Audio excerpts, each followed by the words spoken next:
Welcome to the Delvin Cox Experience, the podcast in which each week I am on a one-man mission to unite our culture through diversity. I'm your host, Delvin Cox, and with me on the podcast is a special guest, my boy, Matthew Dawson from the Dial Up Movie Club. How you doing, brother? I'm doing so good, Delvin. Thank you so much for having me on again. Always a pleasure, brother. As always, we like to start the podcast off with the 5 for 5. 5 questions, 5 answers to get the ball rolling. Matthew, are you ready? I was born ready. Let's do it. Question number 1. Who is the best on-screen Batman? Who? Okay. Are we saying just Batman or like Bruce Wayne too? Because there are different answers for that. I will say, let's just go Batman. Screw the Bruce Wayne part right now. Okay. All around, just Batman purely, I think I do enjoy Robert Pattinson the best. As just Batman. As all around, I prefer Christian Bale. I think Christian Bale is a much better Bruce Wayne than Pattinson, but I think Batman-wise, Pattinson is a better Batman. I will say this. I know a lot of people, there are people who have mixed opinions on the Batman movie itself. I enjoyed it, but that was, in terms of Batman himself, the closest interpretation of who Batman is in terms of like, hey, is something going on here? Let me put clues together and figure it out. Almost like a crime noir or murder mystery. Yeah, I like that aspect of it. He was a detective. He actually actually a detective. Yeah, earned that name, that title of Detective Comics, World's Greatest Detective. Yes, I like it. Stuff like that. But I think Christian Bale, what he does is he feels more like Bruce Wayne, where Robert Pattinson's Batman is kind of like he's like a bat pretty much. He goes in the daylight and he's like, you see him put on sunglasses and stuff. He looks uncomfortable. Yeah. But Christian Bale, he was really good at playing like the suave Bruce Wayne, who is like pretending to be that guy. Yes. And I wish we could have seen that with the Batman. I agree. I like the Dark Knights, that whole trilogy's Bruce Wayne a bit more. Okay. Question number 2. If you could own any movie car, let me put in the caveat. Any powers or abilities the car had in the movie, if you owned the car, it would have for you. Ooh. What car would it be?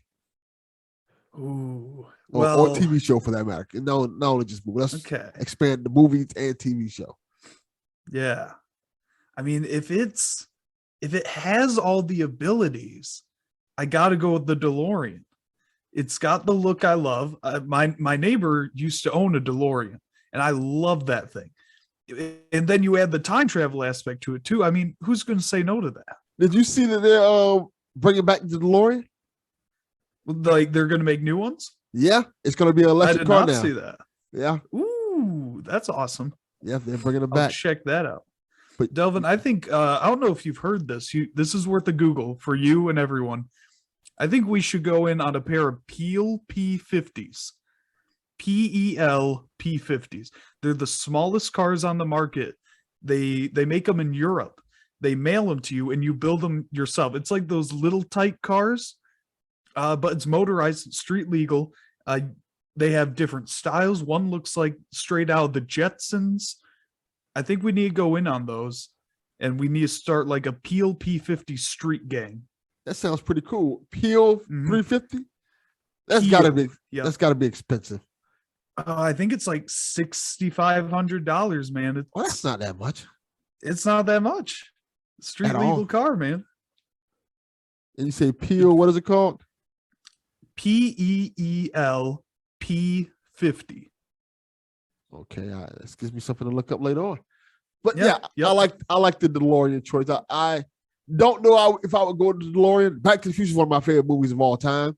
But the only reason why I don't know if I would go DeLorean or not is because what it takes to run a DeLorean. And it seems like in every one of those movies, something always happens to the car when they get stranded somewhere.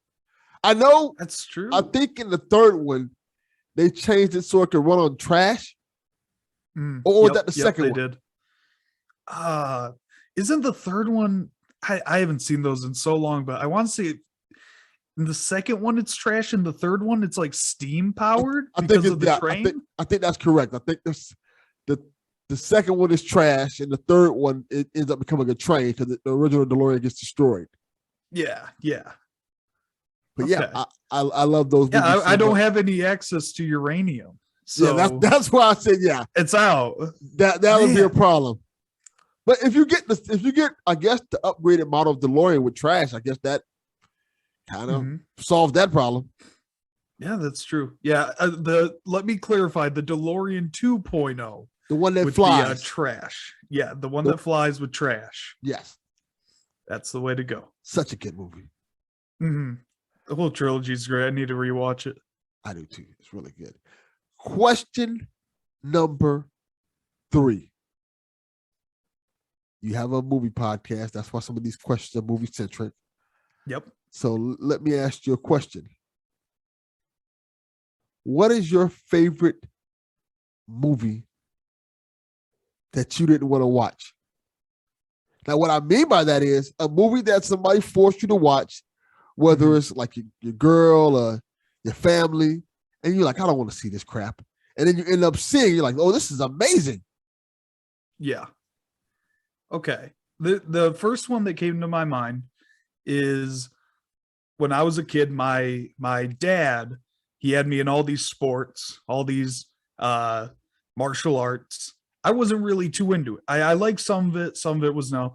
But when he made me watch The Karate Kid, the original Karate Kid, okay, I was like, not having it. I'm like, karate, boring movie. Watched it, fell in love. We ended up getting like bonsai trees. We had our own bonsai little garden we were making and stuff.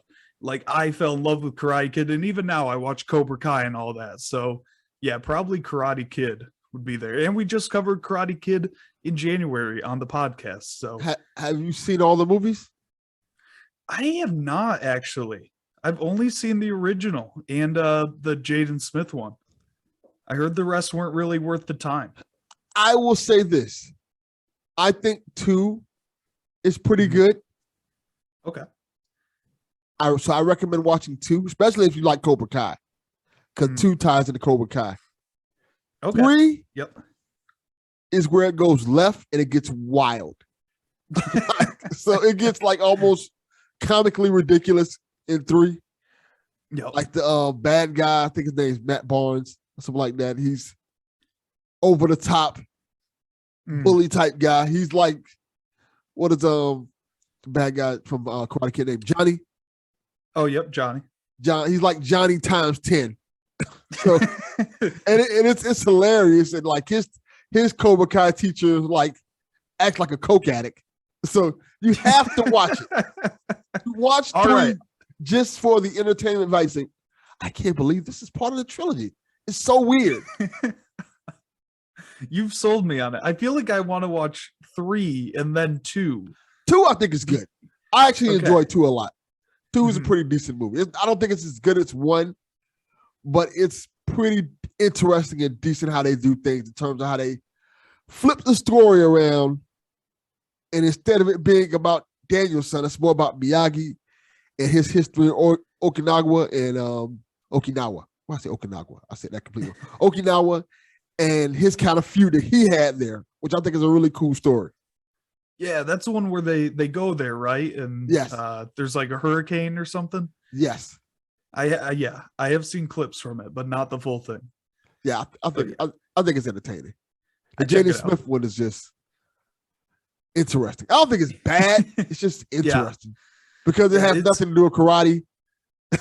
Yeah, they make some strange choices. Like Miyagi is like a child murderer. You remember that? Yes, that was a strange thing to do. And the Hilary Swank one, don't even bother. Okay, it's what is it called? The Next Karate Kid.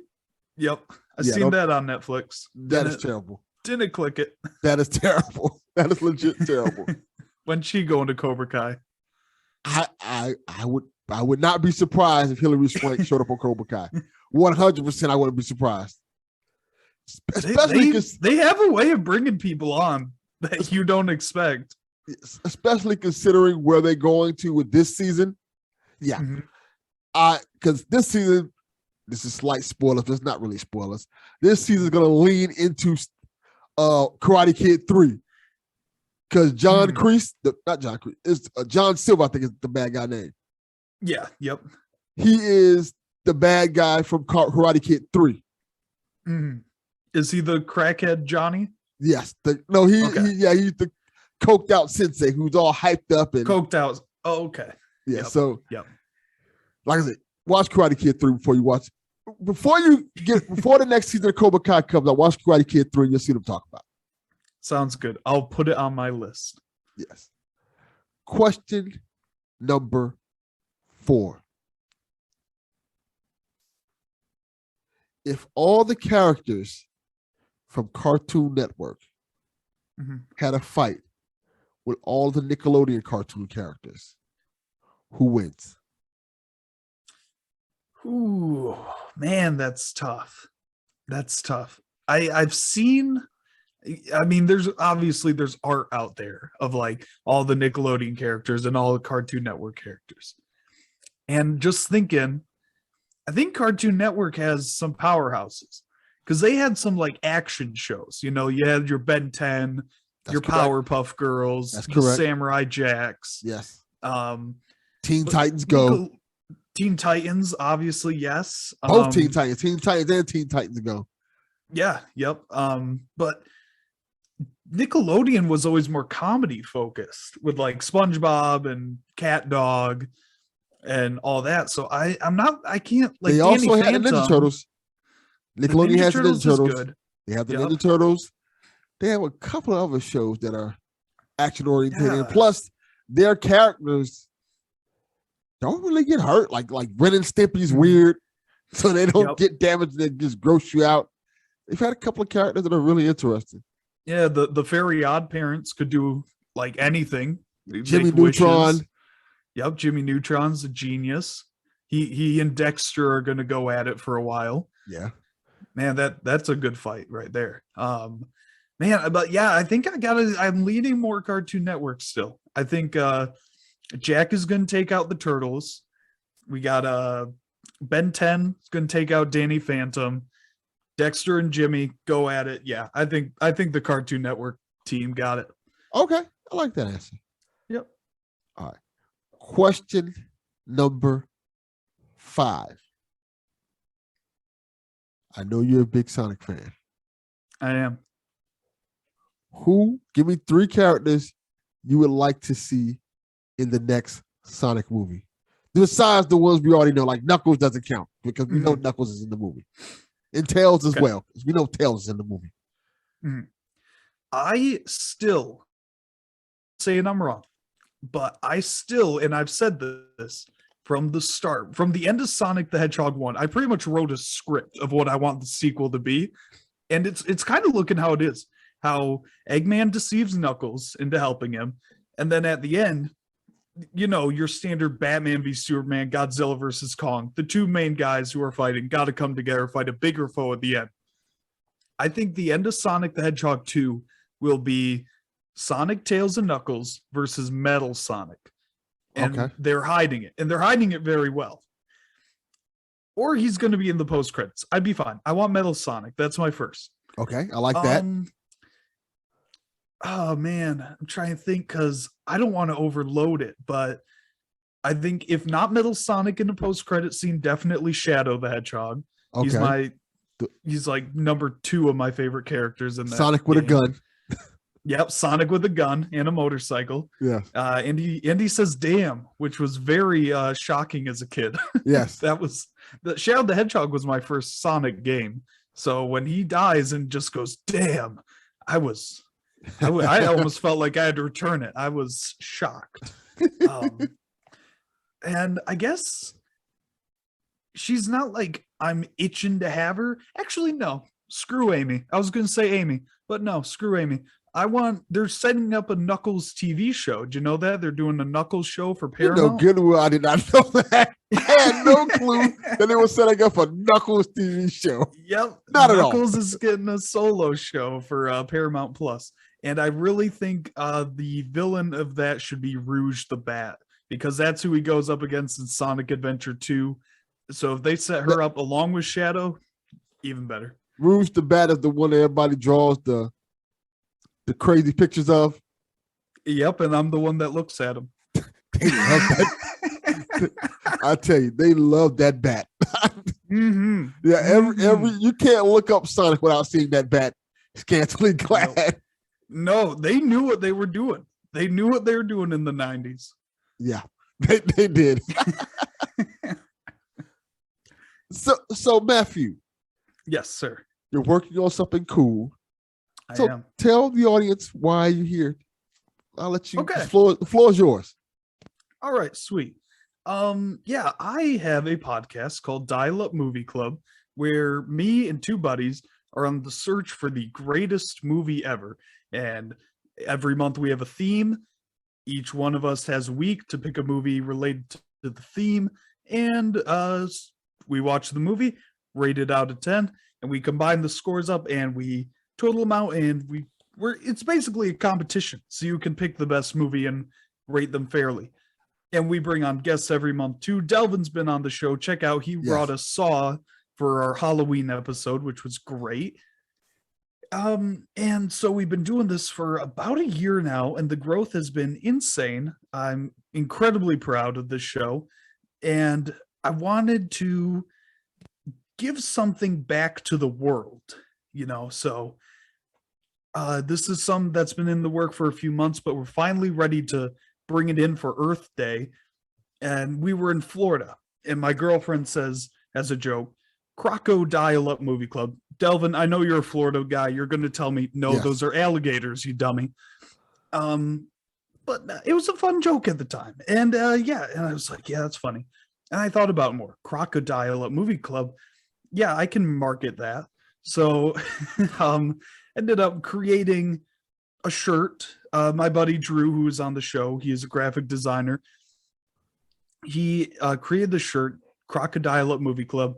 And on Earth Day, we are having a special episode where we have a zoologist coming on the show to talk about a crocodile-related movie and pretty much tell us the importance of these animals, their habitats, the wildlife. And we are going to be putting that shirt up for sale on Earth Day, April 22nd, I believe. And it'll be on sale for a month. And if you buy the shirt, it's not just a shirt. You can get on bags, hoodies, stickers, hats, whatever you want this design on. All the proceeds of that design are going straight to the Australian Zoo's crocodile. Oh, shoot, I can't remember the name right now. I believe it's Crocodile Conservation Fund. And so basically, you're buying a shirt, cool design shirt, and it's going to give back to the world. It's going towards crocodile research, crocodile protection of their habitats, and we're going to learn more about, because crocodiles go into their homes. If you've seen the Crocodile Hunter show, it's all about Steve Irwin bringing crocodiles back from, they get in suburban areas, bring them back to the wild. And so they're figuring out how to keep that from happening, essentially, how to keep these animals in their habitats so they can be safe, so people can be safe.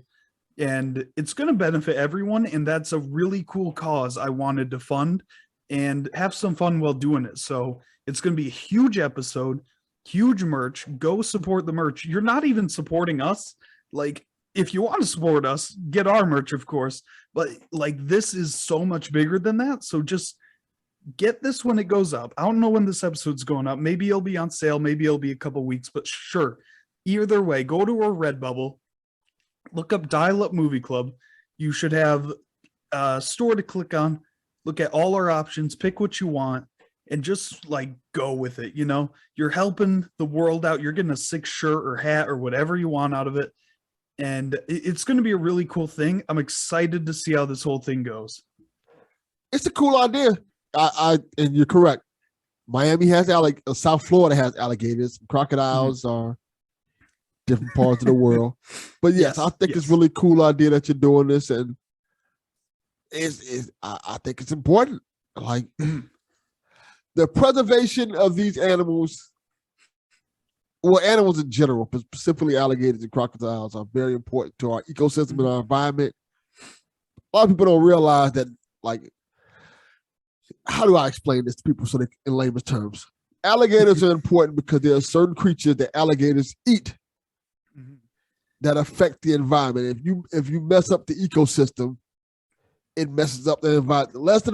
Less alligators in the world, these creatures can grow and cause problems to the economy. That's why we have so much things like global warming and things like that in the country today, because a lot of animals lose their habitats and they die off, and animals that were once predators to other creatures are no longer predators because they no longer exist. Like, that's why we have a mosquito problem in the country, because the things that were eating mosquitoes aren't around anymore. Yep. It's super important to, like I said, keep them where they are, preserve their land, because they were around long before us. These were creatures that walked along the dinosaurs, you know?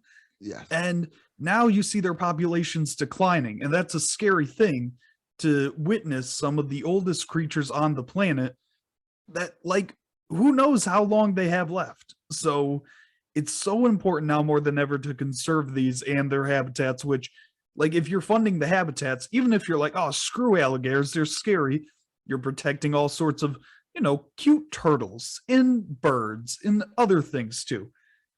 It's an incredibly important cause, and I'm glad that I've had my eyes opened up to it to do research and be like, is this a thing worth supporting? And 100% it is. 100%. So what was your process like looking up and researching this type of stuff to make you say, you know what, I want to do this? Yeah, so when I originally had the idea, you know, just a quick Google search of like, is this even worth it? Look up who's doing this. And the first one that caught my eye, like, I looked through a few, it's like, yeah, cool. But the first one caught my eye was the Australian Zoo, which, as I mentioned before, Steve Irwin founded that zoo. And Steve Irwin, childhood hero of mine. And I'm sure a lot of people's heroes. Yes. And like, the day he passed away was one of those days that the earth seemed to stand still. I agree. He was like international treasure. And I was a kid. I had a love for animals as a kid because of Steve Irwin. And I know there's so many people that relate to that and continue to relate to that. So seeing how his family is still going on that mission, and that zoo is still so prevalent in the environmental area, that really caught my eye. And I know I know it's worth supporting. So that was the first one caught my eye, and almost it was the only one, to be honest. It was like, I saw that and I was like, done and done. There are donations, easy to make donations. Even if you don't want to buy a shirt, just go make a donation, you know? Go make a donation, because it's an important cause, and I think we need to continue supporting this. And, you know, in every branch of the area, even education about the safety around these animals is important. So if we can give back in any way towards that, I think it's worth it. So yeah, that was kind of the process of that. I agree. I think it's very important to protect the environment and give back when you can, especially considering everything that's going on now with global warming and things like that. Mm-hmm. I think it's okay to give back once in a while and just like, hey, let's protect our home. Yeah. And now that I have a reliable platform to do that, it's great that I can get other people involved, because I love this little kind of network I'm in, like unofficial network. That's like, whenever I have something like this idea, I know I can go right to like you or James Gavsey or this multitude of people that are just like, close friends I made over the past 2 years Not that can right. hear be like, oh, Matthew, don't do that's stupid. But when I told people about this, it was overwhelming support. And I'm incredibly thankful for this platform that you've given me right now to talk about it, along with the own that I built with, of course, your guys' help. So yeah, it's very important to have that for me now. Well, I think it's a selfless thing. And I think that's what's cool about it, because you're a young guy and you don't really get young guys thinking about, hey, let's take care of our environment, take care of the crocodiles, stuff like that. Mhm. And I think that's really cool that you're doing something to give back to the community and the environment. I think that's very important. I think I'm glad that me at my old age now, quote unquote, see, I love seeing the younger generation go out there and kind of right the wrongs of the older generation in terms of, like, I look at how when I was growing up, we didn't care about the environment and things like that. We didn't pay attention to too many things. We were more loose with our words and loose with the things we did. Mm-hmm. This generation is more careful with the way they talk to people and the way they do things and the way they handle situations. They're more courteous. And also at the same time, they are willing to speak up with things they don't like. They're not just going to sit back and let you do certain things and they're going to tolerate it. No, they're like, no, we don't agree with this. This is not right. And I appreciate that you guys kind of pave your own path. I think that's dope. No, yeah, I agree. It's something. It didn't used to be like this. Like, I think growing up in the 2000s and 2010s, things have changed a lot in the past 10 years. Big time. Things incredibly changed to where I think a lot of it is now I'm just more exposed to everything. Like I see the news every day. And I'm hearing things about how it's affecting people. And it's affecting me more now. So I want to, it's almost redemption in a way of like, you grow up a certain way and then you hear like, oh crap, that's actually pretty bad. Like the things you're hearing on TV as a kid compared to like what's acceptable now. So yeah.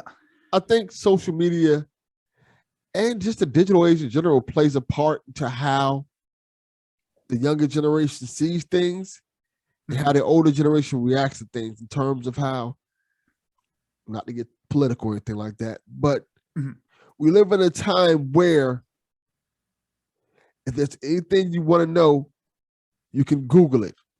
Yes. And people know this, so they can kind of manipulate the facts if we're not careful.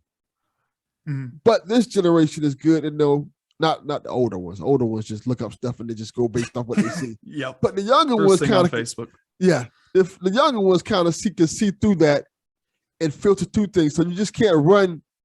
Like when I was a kid, an adult would tell you something and you just take it at face value because it's an adult. Yeah. Who else now, you got?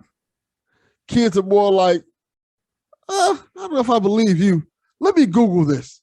And they Google it and they say, nah, that's BS. And they won't listen. I think that's one of the positives and negatives about this generation. Like, hey, anything we need to know, we can look it up now. I don't even think it's exclusive to this generation. I think a lot of people talk about the downsides of social media all the time and forget about the upsides of it.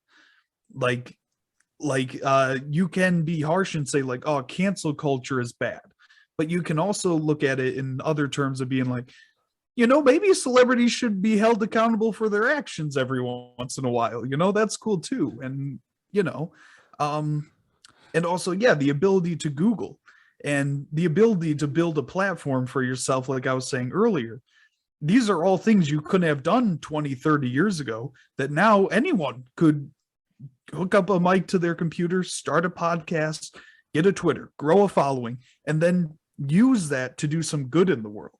Yeah. I think that's incredible. And we don't talk about that enough. It's always, kids on their phones, Yeah, I think that's a great point. And this generation, everybody has a voice, whether you want them to or not.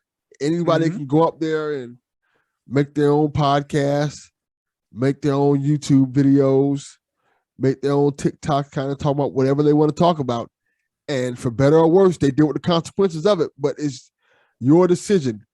And I like the fact that with this generation, they kind of decide who becomes popular. Like when I was growing up, you had the Stallones and the Schwarzeneggers and things like that, and they became successful for their movie careers and things. But this generation has the Logan and Jake Pauls, who were YouTubers, and they kind of just hustled their way up to become successful and huge stars just off of their grind. I know people want to give them flack and stuff like, oh, these guys are goofballs and stuff like that, but you gotta, even if you don't like them, you have to respect that hustle and that determination to basically turn nothing into something.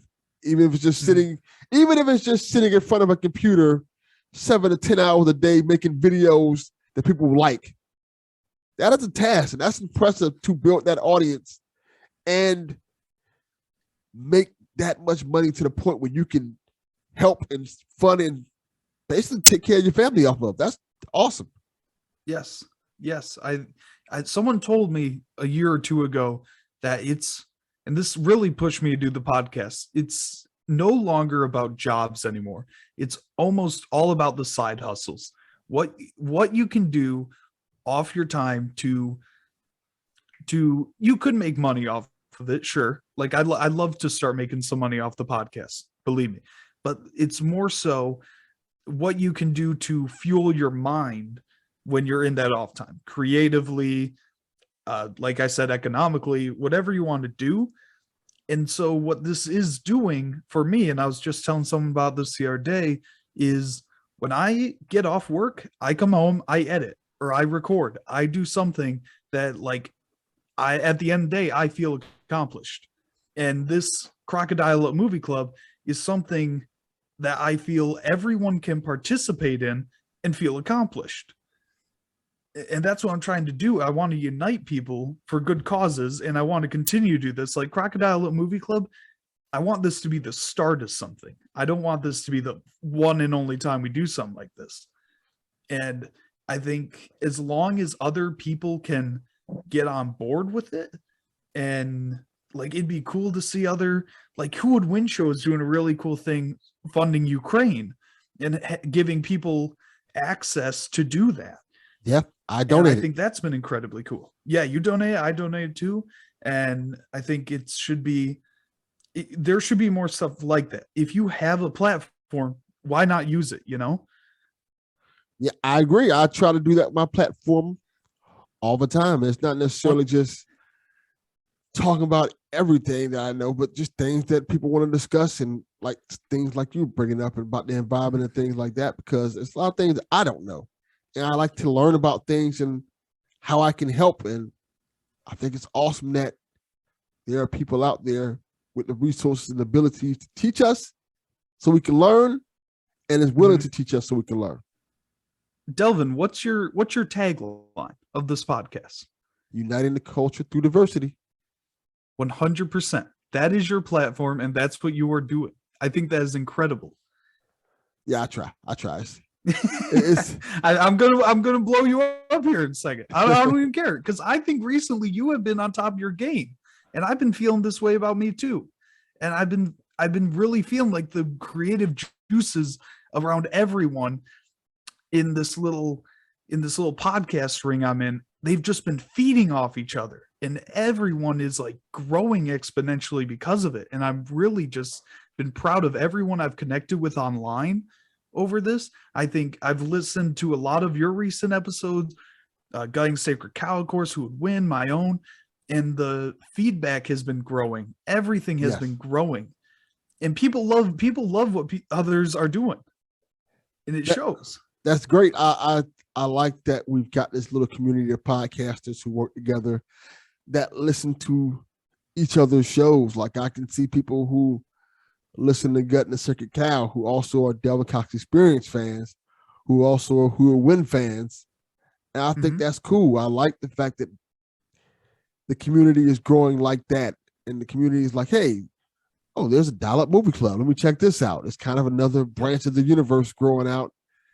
And, I think it's really cool that we're kind of getting our own, kind of like an MCU type thing. You got it. I was going to say, what's our cinematic universe going to be called? Yeah. We need like an Avengers special every couple years where all of us get together and like fight Thanos or something. Yeah, it's cool, man. I like that everybody's kind of doing their thing and people are loving it, and it's building, it's expanding and making more podcasts. Like Brahma's doing her thing with the Ray is Right podcast. I think that's really cool that from one little show expands to so many other different shows that affect so many people. So while separately we're doing our thing and we're getting our audience, but together, if you add that as a whole, it's making that much more difference. It's a lot. It's just, like I said, a lot of continuous support going around in the circle. And it was crazy going into this a year ago. I feel like the little brother in this whole thing, where like a year ago I started this thing. Everyone's like, okay, we'll see how long this lasts. Go ahead, do your thing. And then here we are approaching episode 50. Show has grown exponentially. And like I feel like I'm beginning to become accepted. Like I've recorded with you. I've recorded with the Gang State Cab guys. I've recorded with the Goodwin guys. And even beyond that, like I got guests coming on, bigger than life guests coming on this season. And Delvin, I want you back, man. I want you back with another movie. Okay. I may bring my favorite movie of all time. Ooh, is it Friday? No, it's not Friday. Okay. I wanted to see if your Twitter spat was still going on. You had quite the thing going on about Friday a few weeks ago. Yes. It's not Friday, but it's a movie very special to me. I think it would be cool to see you guys' reaction to the movie today because it meant a lot to me as a kid. And I love it. And I know it's one of those movies that I showed my son. He was like, this is way better than I thought it should be. And everybody I showed the movie, they're like, this is amazing. Well, let me not leave people in. Anybody who knows me knows what the movie is. It's Transformers, the movie from 86. You know what? I have never seen it. I doubt Dean and Drew have either. See, that's a great one to do then. That would be great. Okay. I'll let you know. I'll text you after this. We'll get something going with that. Okay, perfect. I recently recorded, it'll probably be out by the time this comes out, recorded with Kevin Israel from Gang State Cow. He came on and brought us a movie he knew we would hate when we started recording.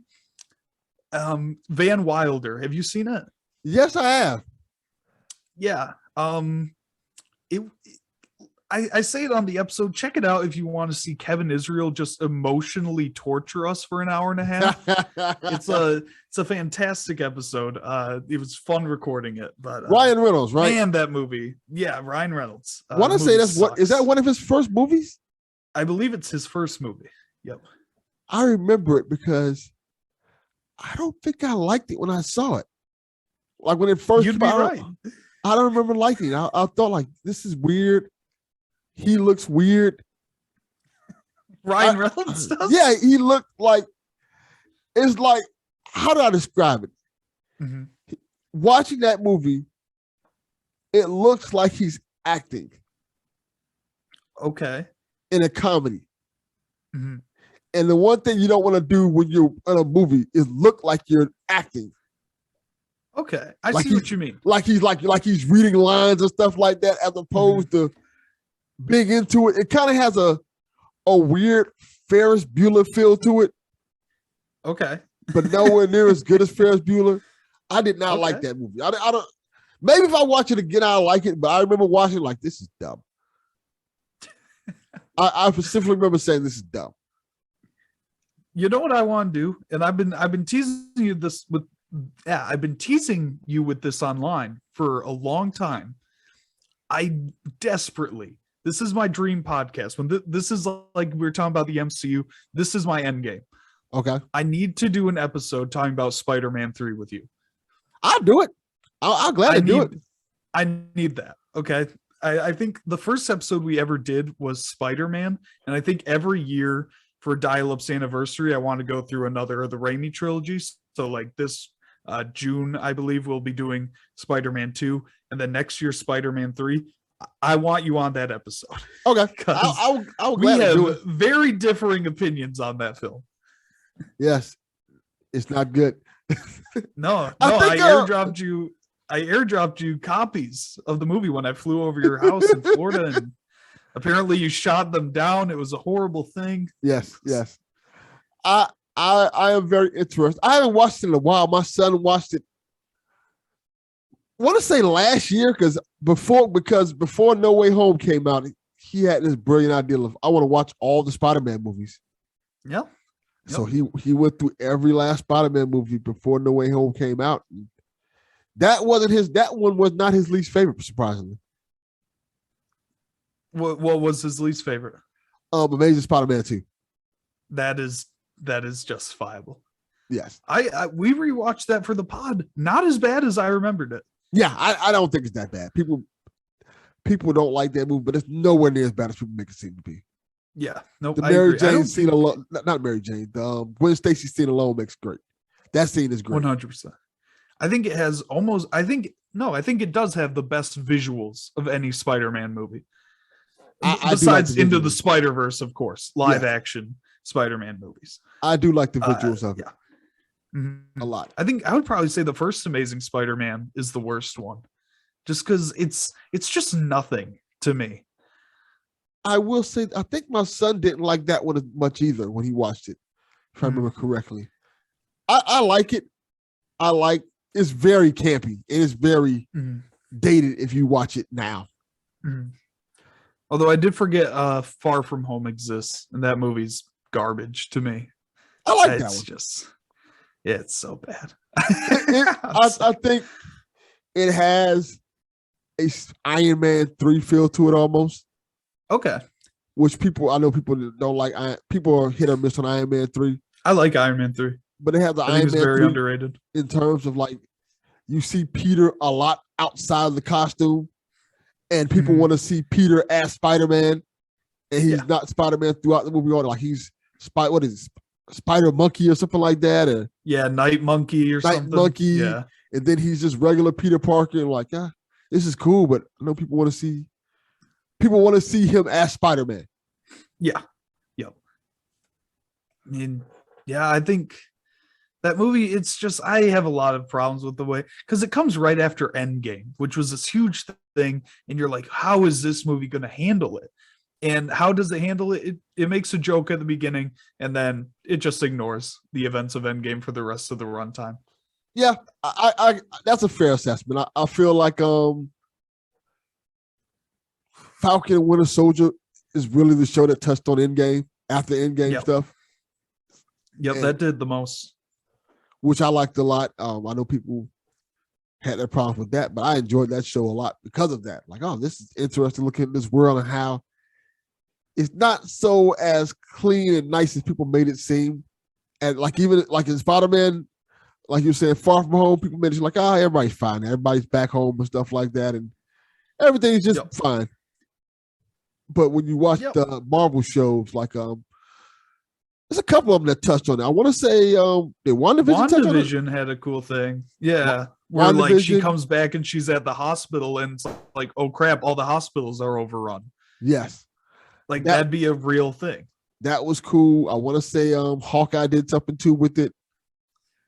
Yeah, I don't remember much of Hawkeye. And that came out like months ago. Yeah. It was good. Hawkeye was fun junk food.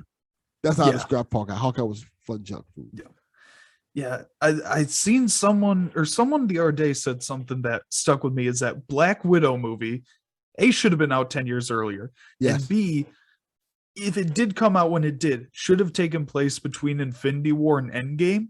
Because like, how cool would that be to see like a spy movie handling the events of like, half of the Senate's gone. All these like world leaders now have power. What's that called?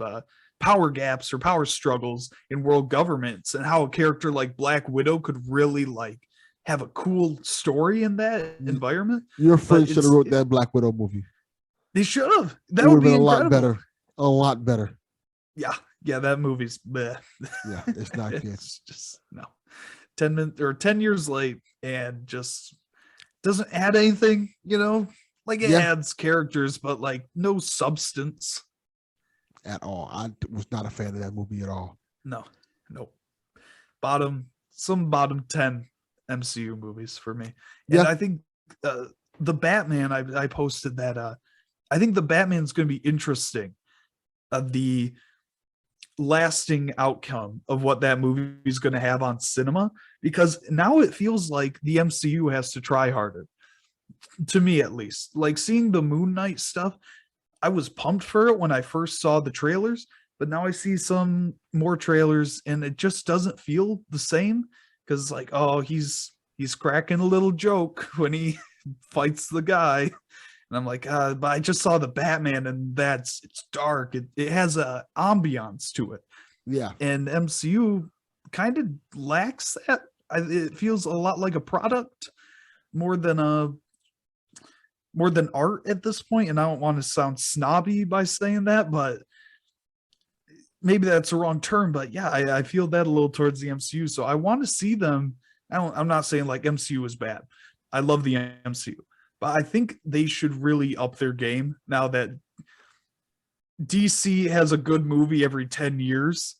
And you see how The Dark Knight turned out. We got some great darker movies coming out of that, and to a fault, where some movies thought it had to be super dark. And I hope the Batman kind of levels it, where it's like movies don't have to be super dark to be good, but they can be thoughtful and slow, even at times, slower paced. I'm interested to see how Marvel takes the success of this and the backlash they're sort of getting right now. I agree. I think I've said it's going to be really interesting to see what Marvel's next 10 years look like, because all their heavy hitters are essentially gone in terms of Iron Man. And yes, Chris Evans was replaced with Falcon, which is awesome. I think that's a wash. But you still have to, Chadwick Boseman died. So that pillar of Marvel that we had there, I know they were planning on him being a big part of this phase. That is now gone. So then you have to look at they almost lost Spider-Man. Yeah. Yep. So, pretty much. Nobody knows who he is anymore. Yeah, so then you got I don't want to say we're getting into the B-list Marvel celebrities and stuff like that, but we're getting into characters that people don't know again. So it's gonna feel fresh in terms of like, okay, we don't know these characters. We got to get back to knowing who Shang-Chi is. And we got Doctor Strange, which is awesome.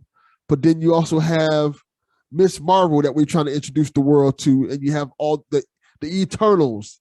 Black Knight, you have all these characters and you're trying to introduce people into who they've never seen before. So it's going to be an interesting ride to see if any of these characters catch on, and also add the other part of it, like when are we going to see the X-Men? When are we going to see the Fantastic Four? It's a lot going on. Yeah, it feels like the only ones we really have from the old Marvel is Doctor Strange, Spider-Man. The Hulk is like pretty much like they did the Hulk so dirty he doesn't even feel like the Hulk anymore. Yeah, the Hulk's pretty much gone, because with She-Hulk he's gonna pretty much be gone. Yeah, we're getting She-Hulk, and once they bring in the Fantastic Four and X-Men, I think there'll be a huge incline of characters, because like you said, we're getting Miss Marvel this year, we're getting She-Hulk, who like comic fans know. But you're like, hey, you know who Miss Marvel is to anyone on the street? They're going to shrug their shoulder, kick you away. They're going to probably say, oh, that's the one they just showed in the movie that we liked or didn't like. No, I'm like, no, that's Captain Marvel. Yep. So it's going to be a whole other thing. Yeah. And then you go to someone, you're like, yo, Wolverine's coming back. And you're like, oh, Wolverine, love him. But man, when are we getting Ghost Rider, Delvin? That's what I want to see. The rumor is Doctor Strange. Ghost Rider's going to be in it? That's what the rumor is. Is it going to be Nick Cage? I hear they're like Patrick Stewart's coming back. That's the rumor as well. It's going to be Nick Cage and the new Ghost Rider. Okay. So like the Agents of S.H.I.E.L.D. Ghost Rider, the Robbie Reyes? I don't know. I don't know who it's going to be. Why am I? Yeah, what do you know, Delvin? I know you're in Sam Raimi's trailer every night. I love Ghost Rider. I've loved Ghost Rider since I was a kid. So I'm super excited to see how they do it and if they bring it back, because I love Ghost Rider. Like, I remember going to the store buying Ghost Rider comic books as a kid, and it wasn't Johnny Blaze, it was Danny Kletch. Yes. It's the second Ghost Rider. He was the Ghost Rider of the 90s. Johnny Blaze was the guy who had the Hellfire shotgun. So I was like, I didn't even know for a good while. I didn't even know he was Ghost Rider because Danny Kletch was my Ghost Rider. So I'm like super excited to see what the MCU does with Ghost Rider. If they bring back Robbie Reyes, I'll be fine with that as well because he's awesome. And that's I'd be fine with Robbie Reyes. But like just the Ghost Rider, there's something about that character in me. It's just cool. It's cool. It's unapologetically cool. You said it right there. And it's a flaming skull. It's the most like basic edgy thing you could think of, and they make it work. Yeah. It shouldn't work, but it does work. Yes. Yes, 100%. It is literally what you think you see off like a metal album cover. Yes. It's like an Avenged Sevenfold album cover. But there's a substance to it that hasn't been tapped in yet. And I've said time and time again, I talk on Dial Up Movie Club of like, if you could direct any superhero movie, what would it be? My choice is always Ghost Rider, because I don't think it's been done right yet. And I think I have what it takes. If Kevin Feige, give me a chance. I know you listen to the Delvin Cox Experience between your yellings at Mark Ruffalo for spoiling things. Get me not Robbie Reyes, although I'd love to direct Robbie Reyes too. Johnny Blaze, Ghost Rider, and Drew on the show always wants to direct a Batman Beyond movie. I'm waiting for that movie too. I would love a Batman Beyond movie. I'm trying to think. That's a good question. What Marvel movie I would love to direct? Yeah. What do you want? This is my 5 for 5. This is how we end the show. 5 for 5, Delvin. What Marvel movie you want? I want to say I would want to direct the Sam Wilson Captain America. I would like to direct that. That would be cool for me to do. But since that's already coming out, I would say Miles Morales Spider-Man. Ooh, that'd be great. Who would be the villain? That's a good question. You can do Prowler for the first go around. I feel like that's kind of the standard thing. I would probably follow the comics and let it be the Goblin. Okay. Do the whole thing where, spoilers for the comics, the Goblin kills Peter Parker, and then you have this kid kind of rising up to become the next Spider-Man until you get to that big point where he has to face the Goblin and he has to overcome his fears. That'd be great. That'd be kind awesome. of a coming of age tale, yeah. Kevin Feige, you better be listening. I want Delvin Cox on this movie, 100%. And question number 2, DC, what movie you doing? Oh, that's good. I'll do Icon from my Milestone Comics. Icon? Yes. I don't even know who that is, and I'm a nerd. Okay. Let me Google this. Back in the day, they had Milestone Comics, which is now part of DC. And Milestone created like Blood Syndicate, which is another one I probably want to do. Static Shock. Okay. And they also created Icon and Rocket. Icon is essentially Black Superman. Yep, I'm looking at him now. This is, I want to learn more about this guy. From a whole other planet, just like Superman comes to Earth and things like that. It's super cool story. I would love to do Icon. That would be cool. Okay. Sweet. Does he have like a Joker? Like, does he have a regular bad guy?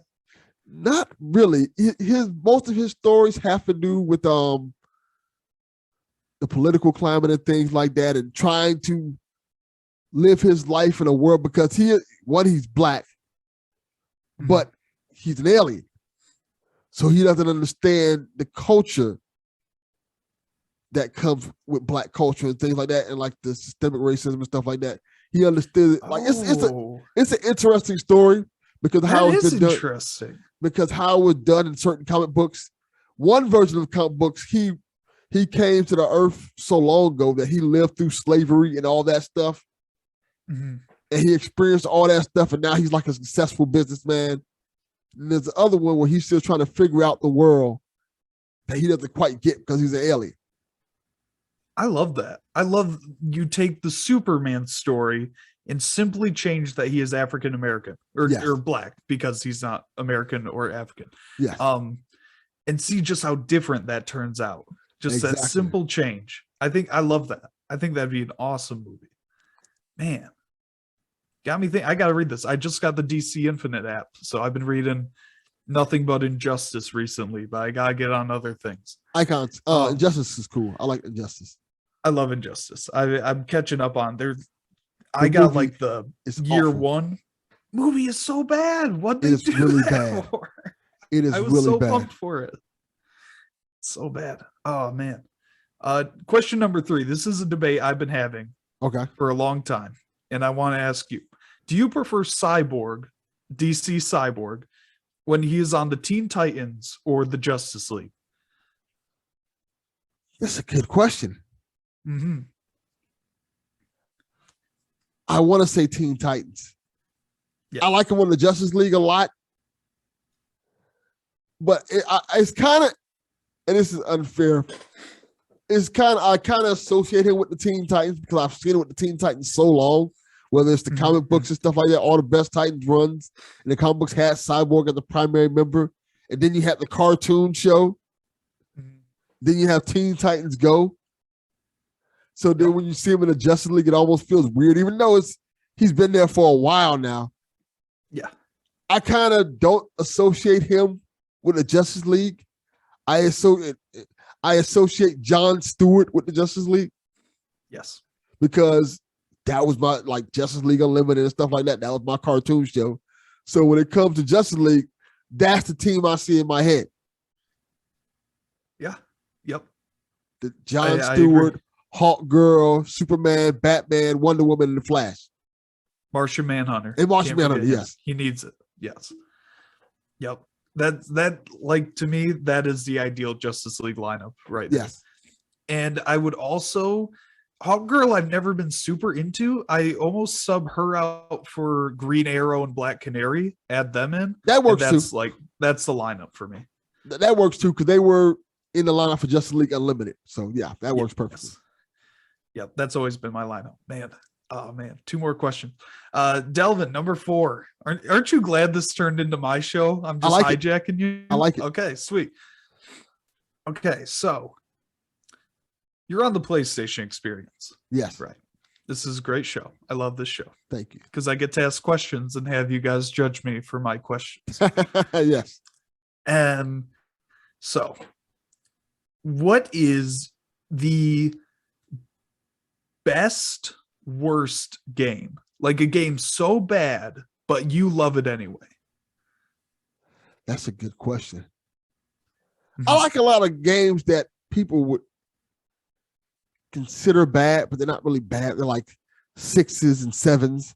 And you know, when a game is not an 8 or 9, they consider it terrible. Yeah. Yep. If it's not a masterpiece, it's garbage. Yes. So one of the games that come to my mind when you said that is it's a PS3 game that I love called The Wheelman. Have you ever heard of this game? I've never heard of this game. You're gonna love this. Okay, it's essentially Fast and Furious, the game. I'm on Vin board. Diesel is the main character in the game. He voices him? Yes, he voices him. It's his likeness, everything. And the whole plot of the game is you're in Barcelona, and you're like an undercover agent. You have to solve these mysteries and stuff like that. But you have to steal cars. It's like Grand Theft Auto, but with Vin Diesel. So you go through the town doing races and stuff like that in the cars along Barcelona and stuff. Stealing cars. You can hijack cars, and you're trying to solve this crime. And it's super cool and super interesting. And you're playing as Vin Diesel. So if you like Fast and Furious and you want a game that's really close to Fast and Furious and you still have a PS3, try the Wheelman. Really good game. Okay, sweet. I have my PS3 still, so I'm gonna look into that. I want to try that. Have you heard of the game? I believe it's called like Driver San Francisco. Yes, that's what it reminded me of. That's what the Wheelman's a lot like that. Okay, I love that game on the PlayStation. So if you like driving, you'll probably like the Wheelman. Okay, sweet. All right, and the fifth and final question for you, Delvin. I'm kind of gonna stroke my own ego here. Okay. What has been your favorite Who Would Win trailer? I don't want to say that one. You know what I'm talking about. I know which one you're talking about. You don't have to say that one. It's an unreleased trailer that Matthew came up with that I got a glimpse of. That I said, why wasn't this the trailer? Yep. But I digress. You know, knowing is half the battle. Sometimes you don't know everything. Exactly. I want to. It's a lot. You do great trailers, man. Thank you. I appreciate this year, that. I would say it's probably the Spider-Man Venom one. Yes, because it's like so that good, one. And it fits. It feels like it's a movie.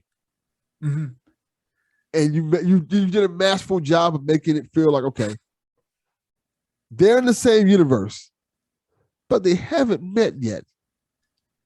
But this is how it would look like if they met. Yeah. And the trailer does a great job of that, and I love it. I'm like, wow, this is amazing. This is a great job. Yeah, I think I texted you when I was making that. I was like, I'm not making this as a trailer. I'm making this as a pitch to Marvel, because it basically starts off the end of Far From Home, where it reveals that Spider-Man's a criminal, killed Mysterio. And meanwhile, you see Venom and Eddie saying, like, we're going to kill bad guys. And then they see that announcement, and it's like, bad guy, bad guy. And then the trailer really starts. Yes. So fantastic. That was a pitch for a movie right there. That was pitch for a movie. Now, bonus question. Okay. Only battles where you were the judge of. What was your favorite trailer?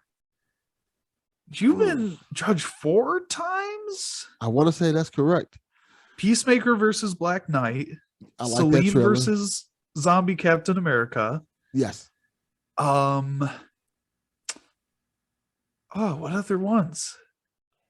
Samus. Vision versus Samus. Yes. Yep. Was there more? I think that's 3 it. times now? I think it's 3, yeah. Okay. Yeah, so out of those. So it's this is also hard. I want to say Zombie Cap versus what her name from Resident Evil? Celine. Yep. No, that was Underworld. Yeah, it's not Celine. What's her name from Resident Evil? I can't remember her name right now. Is it not Celine? No, that's Underworld. Celine is 100% Underworld. Oh, it's Alice. Alice, that's what it is. I was thinking of we did Celine versus Morbius. I got that mixed up. Yeah. I like that trailer a lot because I appreciate what you did with it with so little. Yeah. And what I mean with so little, because there's a lot of Resident Evil stuff. There was 6 movies. It might be 7. But there's a lot of Resident Evil stuff. But Zombie Captain America stuff, not that much. Yep. Had about like 10 seconds of screen time in What If. Exactly. So, and he was grossly underused in that show. Yes. And if I want to be true to form, that wasn't the Zombie Captain America that's in the comics. Yes. So it's like very different. Very different. So it was very hard for you to do that. And I'm like, wow, you did an incredible job with what you had. That's impressive. Yep. Sometimes you get, like you said, your Resident Evil, where you just have movies and movies of content. And then we had this week where I had Papa Smurf. and that was tough. Like, don't get me wrong, there's plenty of Smurfs content out there, but Papa Smurf fighting never happens. He doesn't. Never happens. And Papa Smurf is like an inch tall. He's like a foot tall of that. Yep. So it's kind of weird. And then on top of it, it's been 80s month, and 80s things. I wasn't around.